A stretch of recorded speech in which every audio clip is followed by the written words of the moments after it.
Dear student, today we are taking topic small producer compete और Paris.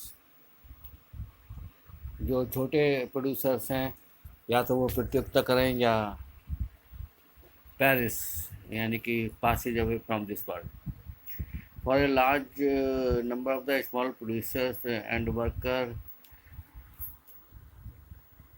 uh, globalization has posed major challenges. For a large number of the small producer, जो बड़ी संख्या में जो small producers हैं workers हैं, globalisation pose major challenge. Globalisation ने यानी कि वैश्वीकरण ने उनके लिए मेजर चैलेंज या बड़े चुनौती जो है पेश करी है। Rising competition. Ravi did not expect that he would have to face a crisis in such a short period of his life as industrialist. Ravi ये एक्सपेक्ट नहीं करता कि उसको जो है एक अपनी लाइफ के शॉर्ट पीरियड ऑफ टाइम में उसे इस तरह का क्राइसिस फेस करना पड़े इंडस्ट्रियलिस्ट के फॉर्म में। Ravi took a loan from the bank to start his own company producing capacitors in 1992 in Hosur and industrial town Tamil Nadu. Ravi ने जो है एक बैंक से अपना बिजनेस स्टार्ट करने के लिए, अपने कंपनी स्टार्ट करने के लिए जो कैपेसिटर को प्रोड्यूस करेगी 1992 में होसूर में एक इंडस्ट्रियल टाउन जो तमिलनाडु का था उसके लिए लोन लिया था।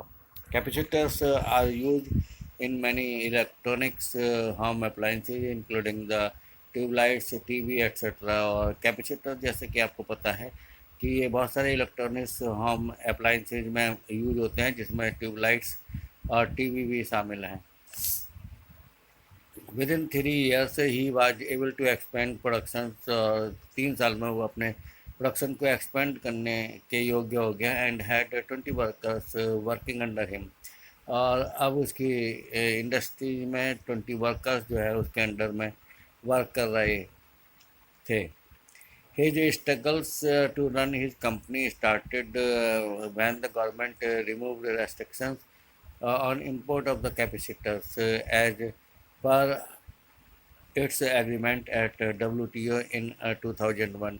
और उसकी स्ट्रगल्स जो थी अपनी कंपनी को चलाने के लिए वो शुरू होती है जब गवर्नमेंट जो है कैपेसिटर के इंपोर्ट्स पर रेस्ट्रिक्शंस को रिमूव कर देती है एज पर इट्स एग्रीमेंट। और एट WTO जो उसने WTO में एग्रीमेंट किया था 2001 में ग्लोबलाइजेशन के लिए, ग्लोबलाइजेशन प्राइवेटाइजेशन और लिबरलाइजेशन के लिए जैसा प्रॉमिस किया था। तो जो है गवर्नमेंट ने जो कैपेसिटर के इंपोर्ट के लिए जो रेस्ट्रिक्शन थी उसको जो है रिमूव कर दी थी। His main clients the TV companies, और उसके जो मेन क्लाइंट्स टीवी कंपनीज वाले जो थे, TV companies use two by different component. और जो टीवी कंपनी जो उसके मेन क्लाइंट थे वो डिफरेंट कंपोनेंट्स यूज करते थे और ख़रीदते थे। Use two by different components including capacitors in bulk for the manufacturers of TV sets।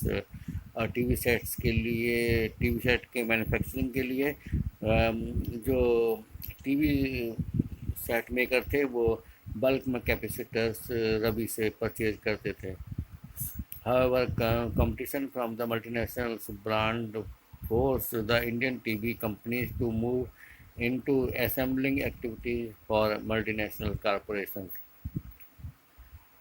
तो भी कंपटीशन जो मल्टीनेशनल कॉरपोरेशन के ब्रांड से था उसने इंडियन टीवी कंपनीज को मजबूर कर दिया कि वो असेंबलिंग एक्टिविटीज़ के लिए मल्टीनेशनल कॉरपोरेशंस के लिए जाएं। to move into assembling activities, कि वो मूव करें असेंबलिंग एक्टिविटीज़ के लिए मल्टीनेशनल कॉरपोरेशन के लिए. Even when some of them brought capacitors they would prefer to import as the price of the imported item was half the price charged by the peoples like Ravi.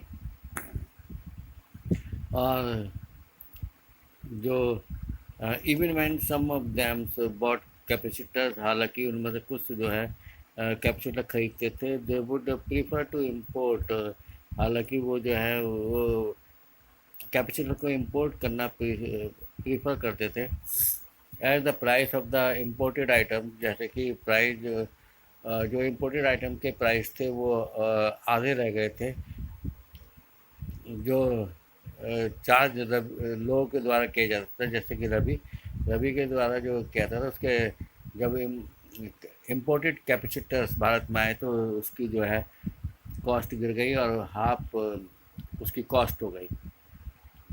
Ravi now producers less than half of the capacitor.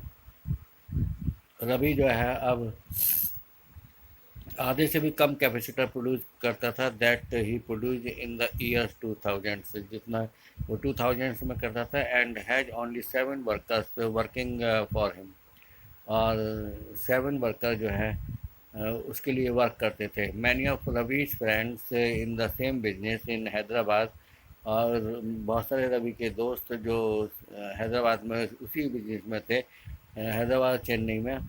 They have close their unit, उन्होंने अपनी unit को close कर दिया. Battery, capacitors, plastic, toys, tyres, dairy product and vegetables oil are some examples of industries where the same manufacturer have been hit hard due to the competitions. और batteries, capacitors, plastic, toys, tyres, dairy product and vegetables oils are some examples of industries where the small manufacturers have been hit hard due to the competition. Battery, capacitors, plastics, toys, tyre, diary product and vegetables oils, ये कुछ examples है उन industries के जहाँ पर small manufacturers जो थे वो कंपटीशन की वजह से, प्रतियोगिता की वजह से, ग्लोबलाइजेशन की वजह से बुरी तरह प्रभावित हुए थे, बुरी तरह हिट हुए थे. Several of the units have shut down, बहुत सारी यूनिट जो थी बंद हो गई थी. रेंडरिंग मैनी वर्कर्स जॉबलेस, जिन्होंने बहुत सारे वर्कर्स को जॉबलेस कर दिया था. The small industry in India employ the largest number of the workers, 20 millions in the country, next only to agriculture. जो स्मॉल इंडस्ट्रीज भारत में है वो लगभग 20 मिलियन पीपल्स को जॉब प्रोवाइड करती हैं. They employ the largest number of workers, वो largest बड़ी संख्या में वर्कर्स को एम्प्लॉय करती हैं देश के अंदर. एग्रीकल्चर के बाद जो है वो उनको इंडस्ट्रीज़ के अंदर एम्प्लॉय करती हैं. Competition and uncertain employment, globalisations and the pressure of the competitions. Globalisation और प्रतियोगिता का pressures change the life of workers, उसने वर्कर्स की लाइफ को जो है चेंज कर दिया. Face with growing competitions, most employers these days prefer to employ workers flexibly. और बढ़ते हुए कंपटीशन के कारण ज़्यादातर एम्प्लॉयज़ आजकल जो थे वर्कर्स को फ्लेक्सिबली एम्प्लॉय करना चाहते थे. This means that workers jobs are no longer secure. तो इसका मतलब ये था कि जो वर्कर की जो जॉब थी वो सिक्योर नहीं थी. Let us see how the workers in the garment export industry in India are having to bear this pressure of competition. और हम ये देखते हैं कि किस तरह से गारमेंट एक्सपोर्ट इंडस्ट्री जो भारत में थी वो किस तरह से प्रेशर ऑफ कंपटीशन को सहन करती थी। Large multinational corporations in the garment industries in Europe and America order their products from Indian exporters. बड़ी मल्टीनेशनल कॉरपोरेशन जो गारमेंट इंडस्ट्रीज में थी यूरोप और अमेरिका के अंदर, वो दे ऑर्डर देयर प्रोडक्ट, वह अपने प्रोडक्ट के लिए ऑर्डर करती थी इंडियन एक्सपोर्टर्स से। These large multinational corporations with a worldwide network look for the cheapest goods in order to maximize their profit। और ये बड़ी मल्टीनेशनल कॉरपोरेशन जो थी विद वर्ल्ड वाइड नेटवर्क, अपने दुनिया भर के नेटवर्क के माध्यम से look for the cheapest goods, और चीपेस्ट गुड्स को जो है लुक अप देखती थी कि कहाँ पर जो है चीपेस्ट गुड उनको मिल सकता है अपने प्रॉफिट को मैक्सिमाइज करने के लिए। To get these large orders, और इन बड़े ऑर्डर्स को लेने के लिए Indian garment exporters try hard to cut their own cost. और इंडियन गारमेंट्स एक्सपोर्टर जो थे वो काफ़ी कोशिश करते थे कि वो अपनी कॉस्ट को जो है कट करें। As cost of raw material can not be reduce, क्योंकि जो रॉ मटेरियल की कॉस्ट थी वो रिड्यूज नहीं हो रही थी। Exporter try to cut labour cost, और एक्सपोर्टर जो थे वो लेबर कॉस्ट को कट कर रहे थे। लेबर एक्सपोर्टर जो थे वो लेबर कॉस्ट को ही कट कर रहे थे। Where earlier factory use to employ worker on a permanent basis, पहले जो फैक्ट्री थी वो वर्कर्स को परमानेंट बेसिस पर एम्प्लॉय करती थी। Now these employ workers only on a temporary basis, और अब ये वर्कर्स जो हैं टेम्प्रेरी बेसिस पर एम्प्लॉय किए जाते हैं, so that they do not have to pay workers for the whole year, जिससे कि वर्कर्स को उनको पूरे साल पे ना करना पड़े। Workers also have to put in very long working hours, और वर्कर्स को लंबे समय के लिए रखा जाता था। एंड वर्क नाइट शिफ्ट, और उनको नाइट शिफ्ट वही काम करना पड़ता था ऑन ए रेगुलर बेसिस में ड्यूरिंग द पीक सीजन के दौरान जो है उन्हें नाइट में भी वर्क करना पड़ता था। वेजेज आर लो, तनख्वाह जो बहुत कम थी। And workers are force to work over time to make both end meets, और वर्कर जो थे वो मजबूर थे ओवर टाइम करने के लिए, जिससे कि वो अपने अपने खर्चे को पूरा कर सकें। While this competitions among the garments exporters, जबकि जो गारमेंट एक्सपोर्टर्स के बीच में जो प्रतियोगिता थी has allowed to multinational corporation, इसने मल्टीनेशनल कॉरपोरेशन को अलाउड किया था कि टू मेक लार्ज प्रॉफिट, कि वो बड़ा प्रॉफिट बनाएं। Workers are denied their fair shares of benefits, और वर्कर्स को जो है जो उनका फेयर शेयर था वो उसके बेनिफिट से भी जो है मना कर दिया गया है। बॉट अबाउट बाय ग्लोबलाइजेशन, जो ग्लोबलाइजेशन के द्वारा लाया गया था, जो कंपटीशन की प्रतियोगिता ग्लोबलाइजेशन के माध्यम से यहाँ आई थी। ए garment workers 35 years old Susila has spent many years as a worker in a garment export industry of Delhi, और 35 वर्षीय सुशीला जो थी उसने कई साल वर्कर के रूप में गारमेंट एक्सपोर्ट कंपनी में इंडस्ट्रीज में जो दिल्ली में थी वहाँ स्पेंड किए थे। She was employed as a permanent worker entitled to health insurance, provident fund overtime at a double rate. When Susila factory closed in the late 1990s, और जब सुशीला की फैक्ट्री 1990 में बंद हुई, उससे पहले जो था उसको जो है परमानेंट वर्कर के तौर पे उसको एम्प्लॉयड किया गया था और उसको health insurance provident fund over time double over time जो है उसको मिल रहा था। When Sushila factories close in the late 1990, और जब सुशीला की फैक्ट्री 1990 में बंद हुई, after searching for a job, और जॉब के लिए सर्च करने के बाद 6 महीने सर्च करने के बाद she finally got a job 30 kilometre away from where she live, जहाँ वो रहती थी उसके 30 किलोमीटर के विद इन द 30 किलोमीटर्स जो है उसको जॉब मिला 6 महीने सर्च करने के बाद फैक्ट्री में। Even after working in the factory for several years she is temporary worker, और कई साल काम करने के बाद भी वो इंडस्ट्रीज में जो है वर्कर के तौर पर ही रही, टेम्परेरी वर्कर के, and earn less than half of what she was earning earlier, और जो वो पहले अर्न कर रही थी उसका अब जो है वो हाफ ही अर्न कर पा रही थी।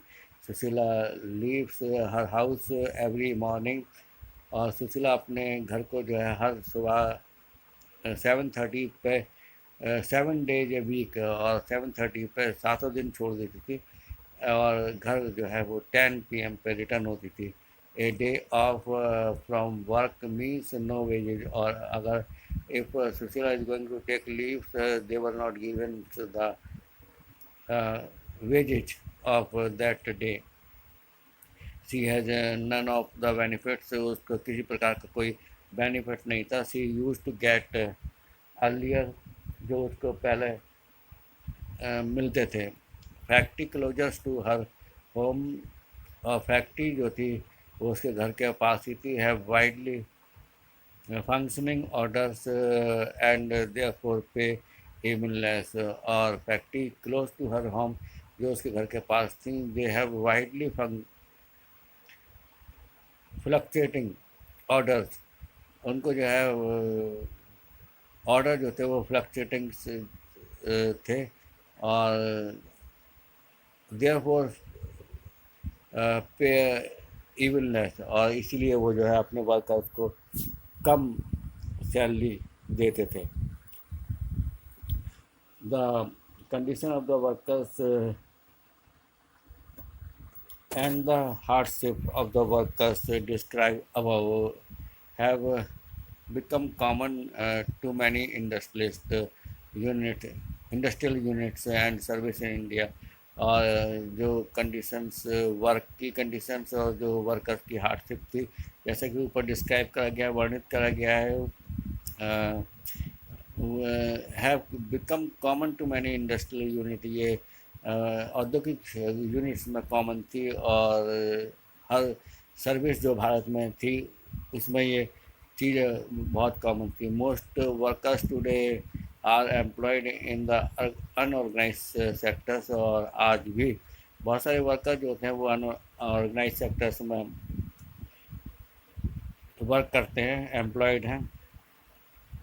मोर ओवर, इसके अतिरिक्त increasingly condition of the work, जो बढ़ते हुए काम की कंडीशंस है ऑर्गेनाइज सेक्टर्स में, have come to resembles the unorganise sectors, और बढ़ते हुए काम की कंडीशन जो है they have come to resembles the unorganise sector, जो अनऑर्गेनाइज सेक्टर्स में जैसी स्थिति है वैसी ऑर्गेनाइज सेक्टर्स में भी हो रही है। Moreover, increasing condition of the work in the organise sectors, जो ऑर्गेनाइज सेक्टर्स में बढ़ते हुए काम की जो कंडीशंस हैं वो अनऑर्गेनाइज सेक्टर्स से जो है वो रिसेंबल करती है, मिलती जुलती है। Workers in the organise sector such as Sushila, और वर्कर जैसे कि सुशीला जो ऑर्गेनाइज सेक्टर्स में वर्क करती थी, no longer get the production, और उसको जो है कोई प्रोडक्शन नहीं मिलता था और कोई बेनिफिट नहीं मिलता था, दैट दे एन्जॉयड अर्लियर, जो पहले उसको जो बेनिफिट्स मिलते थे अब वो बेनिफिट उसको नहीं दिए जाते।